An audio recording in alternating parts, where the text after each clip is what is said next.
вас знайомити зі світом кінцуги. Ось ще одна прекрасна кришечка, бачите, як вона розбилась. Хочу відповісти, що от всі метали, якими покривають, це прям справжній секс. Бо одне діло просто фінальний у русі, а друге діло накласти туди метал, і ти прям бачиш, як цей шов починає сяяти, він прям блищить.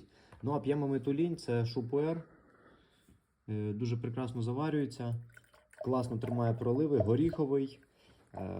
Такий жирненький пролив, і він досить м'яко п'ється, мені він подобається. В принципі, для того, щоб замовити, можна написати в особисті.